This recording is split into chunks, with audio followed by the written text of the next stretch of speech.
Hello and welcome back to another episode of Hitting the Bars. It's me, Savvy Wavy One, with my lovely co-host, Keltie. How are you doing? I'm doing good. A little jet lagged of sorts because of daylight savings time, so I lost an hour of sleep and a little chaotic. But you know what? It's on brand. I'm here.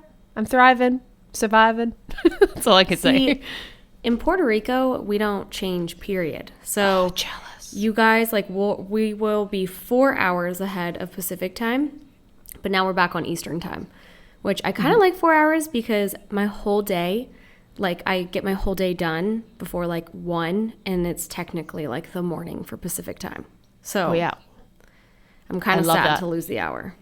When I'm in Sweden, it's the best. I get all my work done before a single person can bother me. And then I have an hour of day to deal with people in meetings. And then, you know what I mean? There's something, or even when I was in Toronto, it was only 3 hours, but there's something nice. East Coast time. What's up? Something about being ahead of everybody, that New York mentality. I'm jealous. Us West Coasters just lazy, slow mornings. Lazy bums. I say as I woke up at 5 a.m. Yeah, right. I know, that's impressive. I've been trying to slowly get back into waking up early, and it's rough. It's brutal, and I hate being that person. But then once you do it, you're like, oh, I see why people do this. This is nice. There's just something about the morning hours. I realize the last 2 hours of my day are so useless. All I do is watch Netflix. And so once you cut those out and wake up early, it's oh, I see why people do this. Dude, I completely agree. Nothing good happens after midnight for my brain. I go crazy. And some people are night owls, but I've just accepted. Sometimes I am a night owl, sometimes. But for the most majority, you get more stuff done in the morning, night owl or not. There's just something about the aura in the air. I agree. And watching the beautiful sunrise, and yeah, I'm here for it. But lately when I go on social media, I've been into a specific topic that you can't escape it. No matter who you are, you could be a 90-year-old man and it would still be on your For You page. And that is the SELENA and HAILEY drama.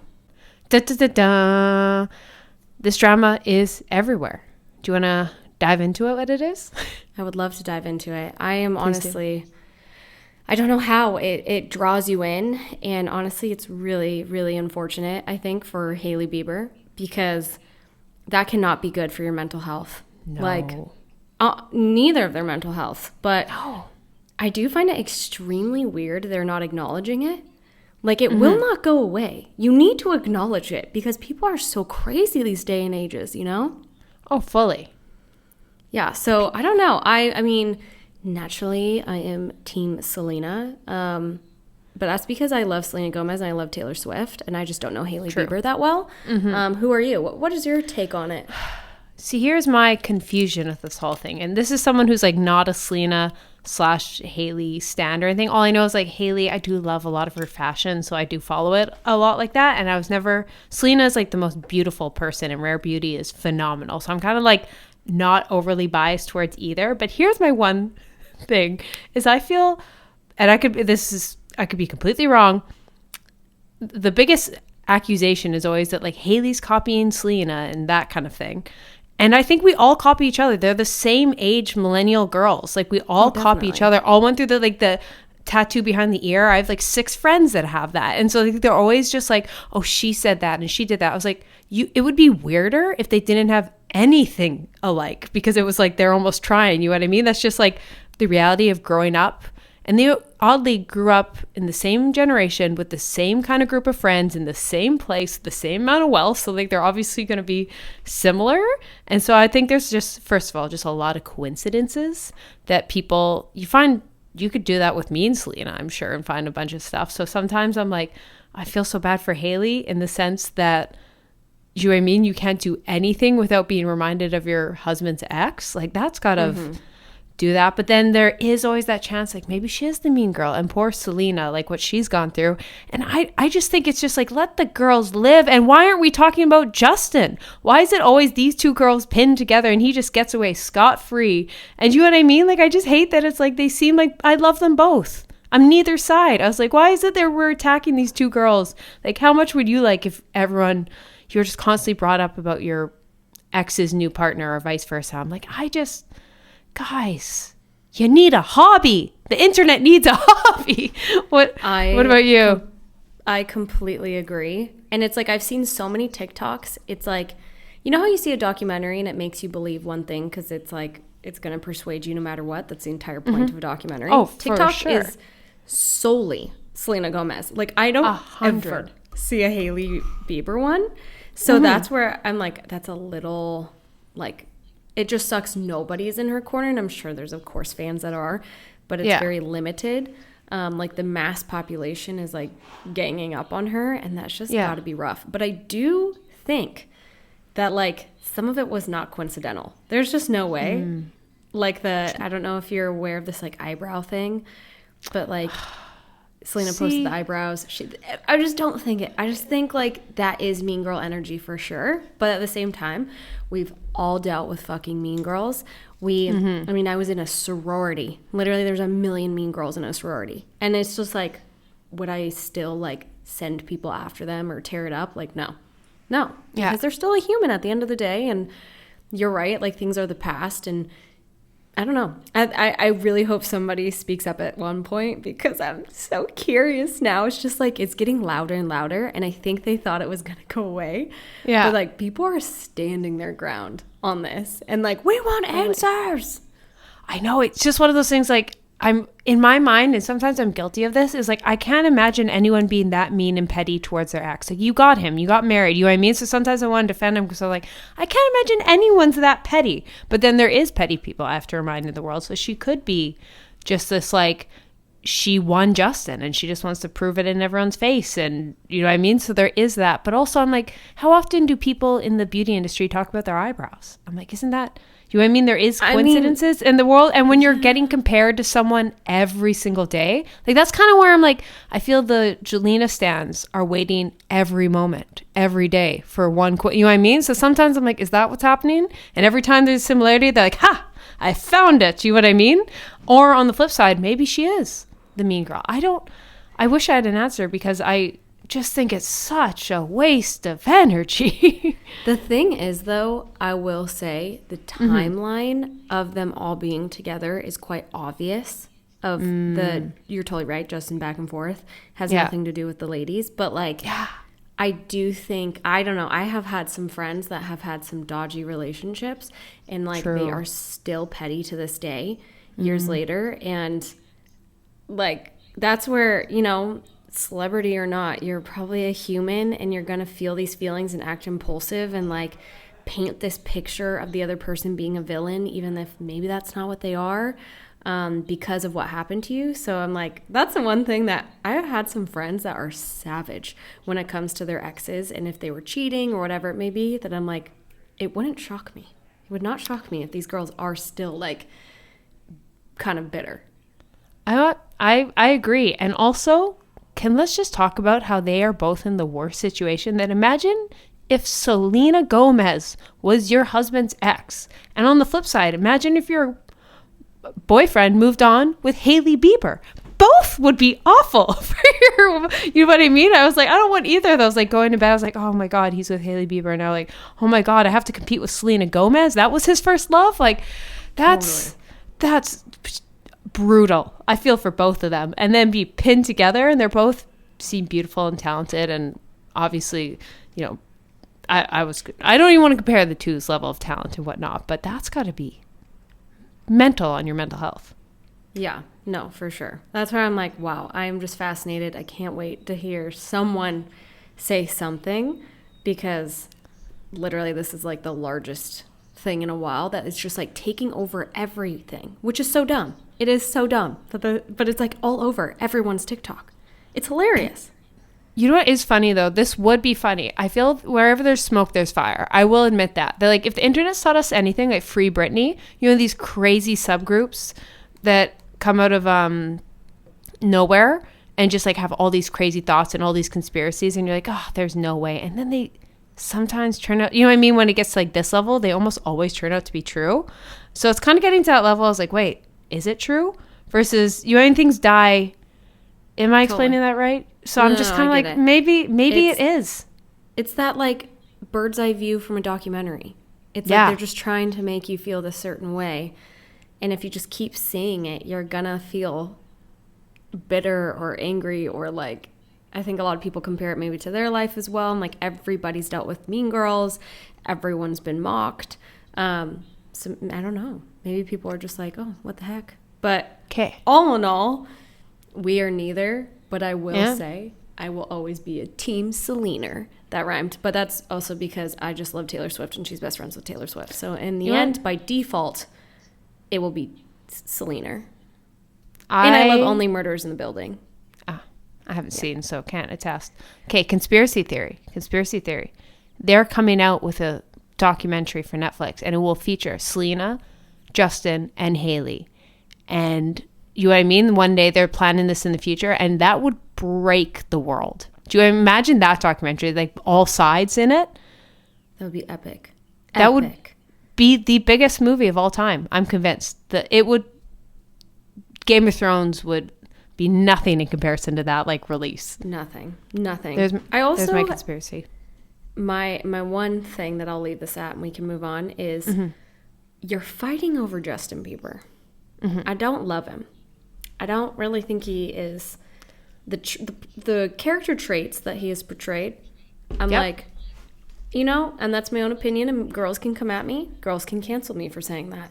But all I'm saying is Chris Hemsworth, bring it on. Bring it on. I but fully agree. Justin Bieber, no. Not for I will say, he's handsome, very talented, very successful.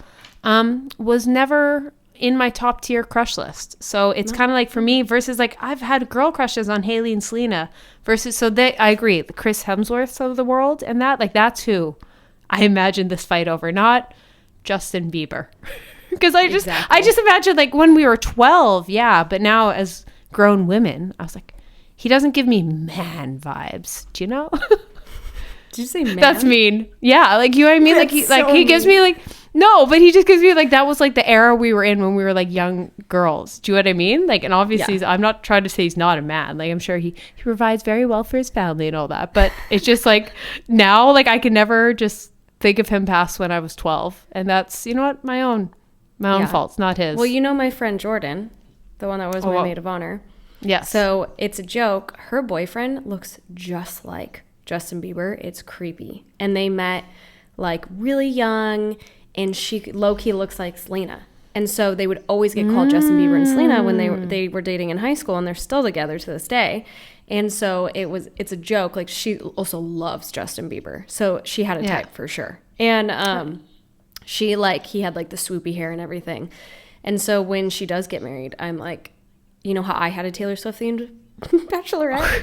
I'm going to theme hers Justin Bieber, and I'm going to get her the cutout like I had Taylor Swift. Yeah, and I'm like, wow, the difference between you and I is my Taylor Swift, and yours is Justin Bieber. Like, the crushes are unreal right there. I love it. Are we slowly collecting all those like A-listers? So someone has to be the Selena, someone has to be the Taylor Swift, someone will be the Hailey, someone will be the Bella, someone will be the Kendall.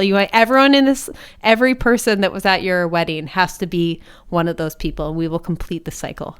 Yes, I love it. Absolutely. Well, okay, thank you for playing the game with me, because Keltie doesn't usually care for the pop culture, but I'm quite invested in this. So I love a pop culture moment. I wish we did at the beginning of every episode. Well, maybe that's what we need. Pop culture. Grab some popcorn and talk pop culture. Wow, I cannot talk today. Maybe broken. DM us if you guys would like, before we dive into the fitness, we do a pop culture recap at the start, because I would love that. Let me know. Also, but if people go on, DM us like what you want us to cover if it's a hot take on pop culture. Yes. Right? Like a random thing you see on like TikTok or whatever, maybe. That'd be fun. We can do it as an American and Canadian perspective. That will be our little difference of it. Perfect. I love it. Perfect. Well, we'll dive into what potentially could be the title of the episode, but after that hot topic, we might just have to name it Selena versus Hailey. We'll see. We might have to swap out the name. But this year, and I thought it'd be fun to, if you guys follow me on YouTube, I do some crazy challenges, and sometimes I get a lot of questions or people want continue of, and just a bit more of a less edited version. And if you didn't know, Andrew Huberman, one of the #1 fitness and health podcasts, so a lot of you guys listen to it. You should tag me your Spotify rap. I did his protocol for 12 years, 12 months. And they're all things that I know a lot of them Sav does, things I've done. They're just those little habits. And that's been a big thing, I think, on our podcast, just those little things you can implement that aren't going to cost you $10,000 and actually benefit your health. And it was kind of a year of doing that. And so I thought we could go over the protocols he's given, what I did, and then you and me can say if we like it, if we didn't, if we'd recommend it. For example, we'll get into cold exposure. It sounds nice, but will a lot of us girlies do it? Maybe not, because it involves a cold shower. So shall we dive into it? Let's dive in. I love it. Okay, habit #1, cold exposure. I did this for 11 minutes a week, was his recommendation. So that was 5 showers, 2 minutes. What do they promise? Reduce anxiety, helps with recovery, improves sleep, improves energy. You've all heard it, 100 different things. It helped my anxiety. It helped me sleep at night, and it was miserable. I hated it. What are your thoughts? I know you have a cold plunge, which seems amazing. What are your thoughts so far on doing it? Oh yeah, bougie girl over here got a cold plunge. Love. And I'm indifferent. Michael is obsessed. Literally, that man will jump in the cold plunge like 4 times a day. He's addicted. Yeah. He's crazy. Where I will do it once a day, and my goal right now is a minute. And love. I can like comfortably do a minute now that I like know what I'm getting myself into. But I agree, I fucking hate it. And I every time am like, why am I doing this? But I will say I have felt 10-folds better right after. It's kind of like a little high, and like, it does really wake you up. So I have noticed, like, cold shower or even the cold plunge, if you do not want to go to the gym, if you do not want to go grocery shopping, you don't, whatever it is, you're feeling sleepy midday, don't take the nap, get in cold water, and it will jolt you awake. And you 100. Will feel like ready to take on the day. That's at least what I've noticed for my body. So whenever I'm feeling a little lethargic, instead of caffeine, instead of, getting lazy and just letting it take over my day, I throw myself into an ice bath and I go for it. So that's kind of my take is I do like it. I see the benefits, but is it realistic to do this all the time? Probably not, but I enjoy it. I will say all the health benefits seem to be like diminished after 11 minutes a week. So just know that the max you have to do is really 11 minutes a week as per Andrew Huberman, not me. But I agree. The best thing I found for it was whenever I was having like an anxiety or panic attack. Obviously, this is not a cure for them, but when you get in there, that's all you can think of. So all those worries and all that, you forget about it. And then your adrenaline spiked and you're re-energized. But at the same time, getting into it is like the hardest part of your day. So pros and cons. Also, speaking of Chris Hemsworth, I would recommend his documentary on Disney Plus. I think it's also on Hulu. Okay. I can't remember what it's called because, I can't remember. It's been a couple months since I've seen it. But he actually goes through like different factors, like you said, heat exposure or cold exposure, sleep, fasting. And one of the episodes was cold exposure. And so if you don't want to listen to a podcast, and you want to watch a beautiful man swim in the Arctic, go check out the go check out the documentary because it was extremely informative. It like the way he describes everything is less sciencey. It's less like it doesn't bore you. He just simplifies it so like we can all understand the benefit and like inspire us to be better and do better with our bodies, which I thought was really cool. I love that. Okay, thank you for the recommendation. I'm going to move us along to second habit I did. So this is my February. Zone 2 cardio. So the recommendation is 150 to 180 minutes a week. So what zone 2 cardio is, you can go actually calculate it. There's 5 zones and it's just your heart rate. Really, you don't have to go calculate it. All you have to do is think of when you're doing cardio, you could have a conversation with your friend, but you don't want to. You know what I mean? When you're on a brisk walk, you guys could talk, but it'd be a little bit laborious. That's zone 2. And so it's kind of nice knowing the research. You don't have to be doing an hour of cardio every day. The benefits really max out at like 150 to 180, which is really like 3 runs a week, 3 cardio sessions. So that's kind of what I did on my run streak. And I just found like it was nice. Like, I don't know about you, but I grew up thinking running had to be this like lactic acid buildup to actually count as a workout. And now it's like, oh, you can go on a light jog and it has immense benefits. And I felt like my resting heart rate when I woke up in the morning was a lot lower from doing this.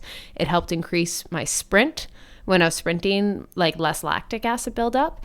And I know you've been into running. And so kind of how are your thoughts on like that, like slower paced cardio?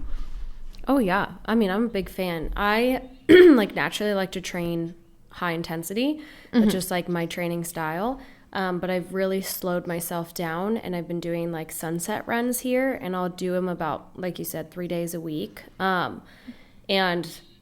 I don't know, I have always enjoyed like kind of slowing down and taking that time for yourself, where I used to in the past think, oh my God, I had to do 1,000,000 burpees and I have to do like, I don't know, wall ball throws and like in order to see these results. But you're totally right. It's like the end game. So as long as you stay consistent with it, I think you definitely see results, if not like the same or more, as if you were killing yourself like in the past. Yeah. And I think it's realizing like fitness isn't just killing yourself. But I will agree, the one like con just comes down to like consistency, like anything. Just to see the benefits, you can't just do it one time. You kind of got to consistently do it every week. But that can just be like 150 minutes could just be a brisk walk. Like it doesn't have to be kill yourself. Oh, yeah. Now, number 3, we have a bit of a different product, but we both use. So for me, I used AG1 every day for a year, which has been his sponsor. That's actually full transparency. I am sponsored, but that's why I picked the sponsor. So for me, I like an Athletic Greens, or it's now called AG1 or a Greens product, because the reality is I wish I could eat every fruit and vegetable and superfood every single day, but you can't. You try your best, but it's kind of like backup. You know, you didn't get all the vitamin E or something. At least you took that. And thank God, they actually taste good on the market now. So I recommend AG1. I do notice when I travel, it's really nice. Like when you're in an airport and you haven't seen a vegetable for 2 days, it's just nice having that. I know you have an experience with a different green product. Yeah, I take Ghost. I am also a sponsored athlete. But I've been taking greens for years, like probably 5 years now. I started with, it's called Alchemind. And it's this Dr. Hero book. I think it's like Alkalize Your Life, or I don't know. I'll have to look it up. Michael read the book, so we started incorporating greens into our diet. And so I would take his greens, and it was rough. Like they tasted horrible. Oh, some are awful. Yeah, so now that it's been more like normalized, it's become popular in the market, people have found ways to make it tasty. I really like it because, like you said, I've even noticed it helps me, like if I feel really acidic that day, or even if I'm hungover, I always take greens. But a hack, if you don't enjoy taking greens, is fill them up, like fill your water up, your shaker cup up for the gym, and like put some ice and fill your greens into it. I use like lime greens from Ghost. I just like personally like it to taste like a little bit fresher. And then I go to the gym, and that's like solely all that I consume at the gym is the greens.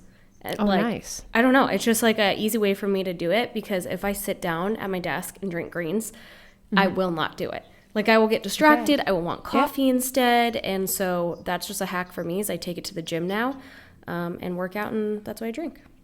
Okay, I have another hack I'm going to add to that for your green. So that works for like my lemon lime flavor, because I know Ghost has flavors like that. But what I do with Athletic Greens when I want to make it special, because Athletic Greens is kind of a bit more like grassy, pineapple-y tasting, I would describe it. I mix it. I know it sounds crazy. It sounds crazy, but trust me. You mix it with some milk, and sometimes I add a little sweetener, a little maple syrup, a little honey. If you're a Splenda girly, add a little of that, and it becomes like a matcha. And it looks like a matcha. So I kind of have it and I just tell myself it's iced matcha. I have the nice gold straw with it. And then it feels luxurious while I'm drinking it, versus it's like, oh, my greens. It's more of like, ooh, look at my fancy matcha. I am wellness. So there's 2 hacks. Try either of those. Okay, number 4. I have a feeling you do this quite often, living in a very hot climate. But number 4 is to improve your sleep, because that's the foundation to everything. You're going to hear a lot about that, because I think that's the new trend in fitness is sleep. But sleeping in a cold room. So when I was recovering from surgery, I forked over my electricity bill and cranked up the AC and would have a shower before bed. Because if you have a shower before bed, your body cools off when you get out of the shower. And so your core temperature cools down, which means it like is a signal for your body to start getting sleepy. And so I did that, and my Oura Ring can confirm my sleep quality is so much better when I'm just like in a cold room under my warm blanket. How about you? Because some people don't agree. Some people need, like my best friend, need like a hot room to sleep in. What about you? Oh my God. No way. I've never met anybody that needs a hot room. I know some crazies. That's wild. They must be Team Hailey. No, I'm kidding. So I think for me, like I've always been a cold sleeper as well. If I am like remotely hot or it feels stuffy, I will not sleep throughout the night. I can't even like be in a room without like some breeze going in. Otherwise I feel really stuffy. So I definitely agree with that. Michael and I like crank up our AC, and like we have little units, so I'll only turn on the AC unit when we go to bed in our room, so I'm not wasting electricity. Same. But we were staying with our friends before we bought our house, and the AC unit was broken in the room we were staying in. No. I know. And they have a cat, and like Bentley loves cats. Honestly, Bentley is the friendliest guy ever. But I was nervous that in the middle of the night, if we left the door open, because our friend Rob was sleeping like right next door and he has his AC cranked, that like it could go through our room and we could sleep peacefully in the cold. But we like with Bentley, we didn't want him to interact with the cat at night. So we kept the door shut so he couldn't run out. And I kid you not, this was right after my bachelorette. I've already lacked sleep. I'm getting sick. I feel horrible, hungover. Oh, no. And I'm dying. It's so stuffy. And Michael does not mind it. I guess he's one of those people. He can sleep in the hot. Crazy. Yeah, he was psychotic. And I get so mad that I take Bentley's leash. And he's like so happy in the middle of the night. Like, we're going for a walk, Mom. And I'm like, no. And so I put the leash on him. I put it around my wrist. And I fall asleep. And he just sleeps on the bed. And like... Michael said in the morning he woke up and like the leash was like across the bed because he was sleeping next to Michael, not me. And I just have my hand wrapped around and he was like, what were you doing? And I'm like, I wanted the door open to get Rob's AC, but I didn't want Bentley to run away and play with Henry the cat. And it was just comical. But I like truly contemplated like sleeping downstairs. I almost slept on the floor in Robert's room because I was just like dying. I was like, I have to sleep. I'm wildly sick and hungover. Oof. Yeah, it was horrible. It was horrible. Rough. Well, something that's the opposite of rough is number 5. So I would hope you do this living in such a beautiful climate, but this is going to sound very voodoo horoscopy girl, but this is actually scientifically proven. And I did it. I was like, this 100% works. It's to watch the sunset every night. And the reason is when you watch the sun, the different colors in the sun, like, tell your eyes and your brain, because they're connected, to start producing melatonin and go to sleep. Now, the nice thing about that is if you do that, it's less likely staring at your screen is going to keep you up because your body's already started that process. So if you're someone like me who, you know what, I'm going to watch Netflix at night. I'm sorry. I am. It's just one of my favorite things right before bed, watching Netflix, and then I go on Pinterest.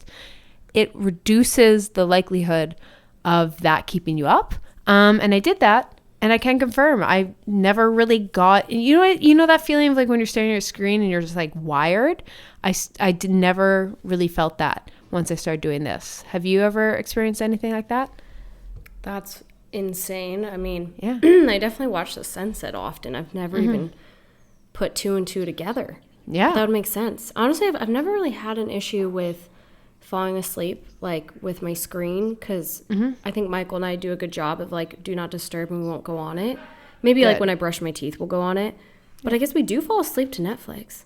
But I'm just unfazed. I don't know, but now I'm gonna stare more into the sunset, so thank you for that tip. Yeah, there's a little tip. It's so simple. After dinner, it helps digestion, go on a little walk. But either way, just watch the sunset and it just tells your body, hey, time to go to bed. And then I'm not saying you can just stare at your screen all night, but you can get away with it without it impacting your sleep quite as much. And I can confirm that works. Nice. Okay, number 6, which I know is part of something that I was going to check in to keep you accountable, but it was the opposite works out. Just like how it helps you go to sleep at night, seeing the sun in the morning helps you wake up. You do need that. That's how it sets your circadian rhythm. And also by watching the sunrise, it helps like produce the hormones that make you fall asleep at night. So it just helps set everything, keep your body, keep your energy levels good. I started this just doing my run streak, watching the sun. And when it worked for me when I was doing jet lag, when I was jet lagged in Europe, when I'm there the first week, make sure to watch the sunrise, and it helps like reset you so much faster. So it makes me ask, have you been doing your sunrise yoga lately? No, I have not been doing my sunrise yoga. I'm keeping you accountable. You accountable. You know, Millie texted me last night and was like, let's do our sunrise walk, because we said we'd do it.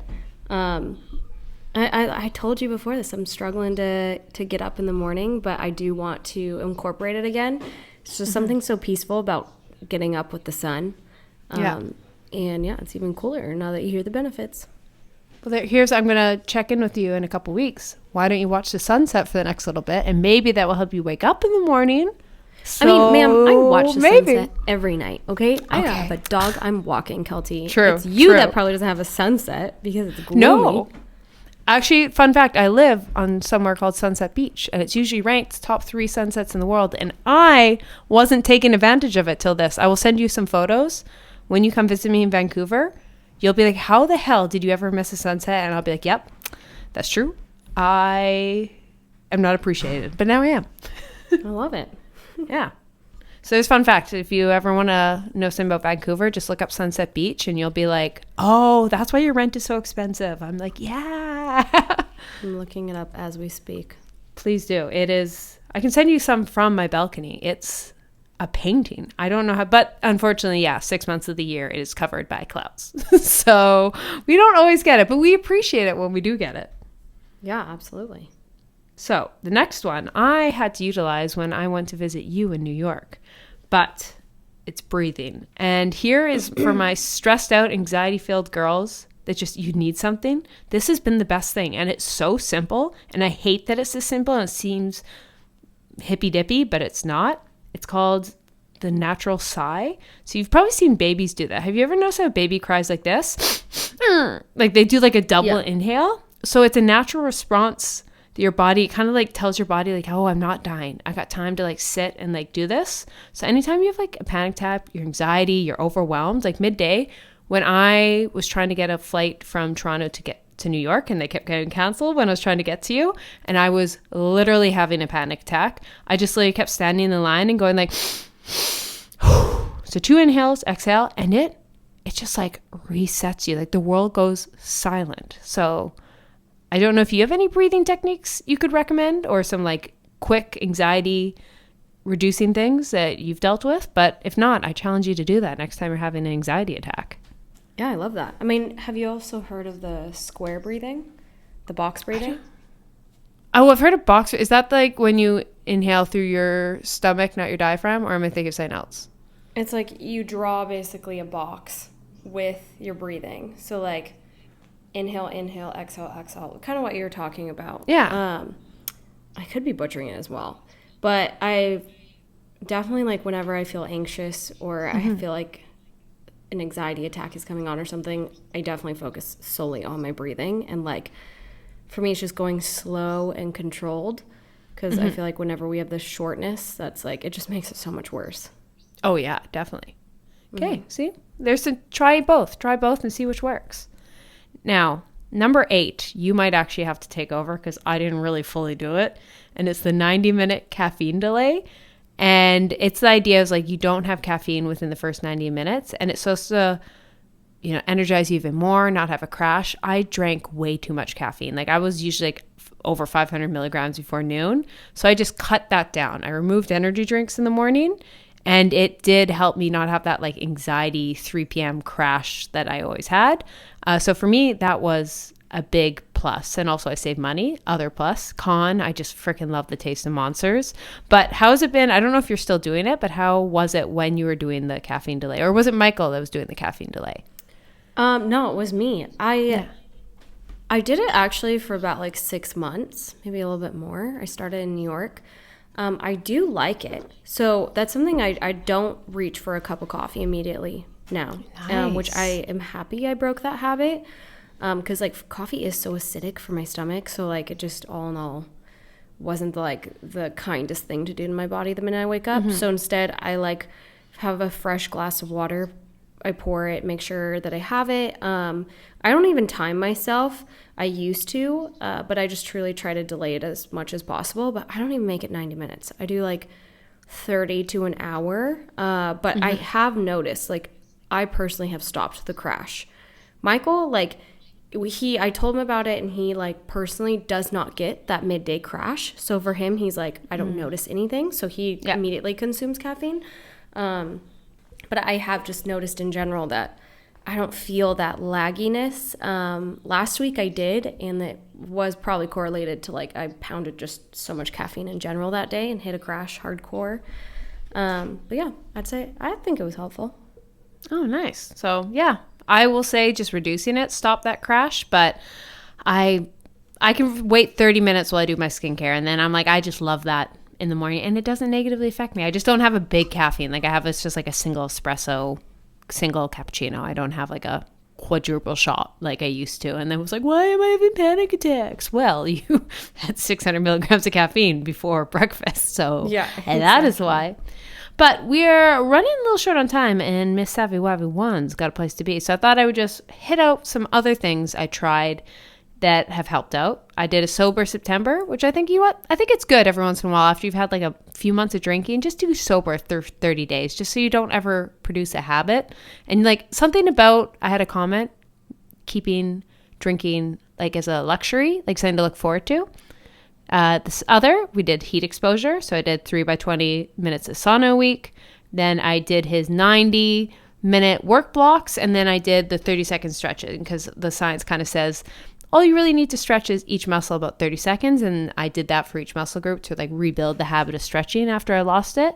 And those were the protocols I added in this year. And I think it's a great reminder. And Sav, I know you can speak of it, is like sometimes we overcomplicate fitness and we think we have to do these like crazy things. And like often it's just like get 150 minutes of cardio, stretch for 30 seconds, see the sunrise, drink enough water, don't drink too much caffeine.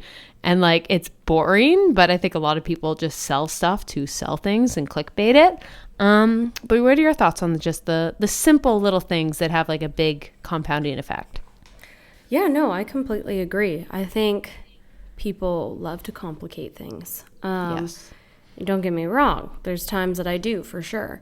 But I even did a YouTube video recently.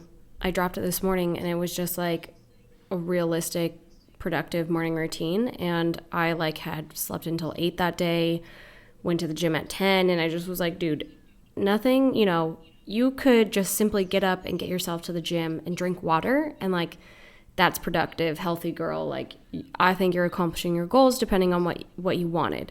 Or sometimes I think people think, oh, I'm a failure because I didn't wake up for sunrise. I didn't have this aesthetic looking bed made. And at the end of the day, like if that's not your personality, if that's not you, that's okay. As long as you're like working towards bettering yourself. I think we should always work towards bettering ourselves in general, which I think is like self-explanatory. But a lot of times we get complacent, or we think we don't need to change because change is scary. So I say, as long as you are trying to change up your routine to some extent, to help you live longer, I think you're winning. And actually, I'm just gonna take what you said. I think one good thing is like do stuff that actually benefits you. Like all these things, try it, see if it benefits you, and don't worry like how it looks on Instagram, because I think I love a morning routine, and we all do, but I think there's so many beautiful looking ones that we think if ours doesn't look peaceful and like all these steps and everything looks perfect and set up, that we think it's a failure, versus it's just like just do things that are attainable to you that actually help your life, whatever that looks like, and just don't do self-sabotaging behaviors. And I think that's really the name of the game. I agree. Name of the game. All right. Well, thank you for tuning in today. Don't forget to, leave a review. Head to our YouTube channel if you want, or drop us a question on our Instagram, and maybe we'll answer it next week. Or pop culture reference. Ooh, true. Let's actually just leave it, and we'll do that for next week. We'll start with a pop culture reference first thing, and then dive into the fitness. I like it. Sounds great. All right. Bye. Okay. Bye.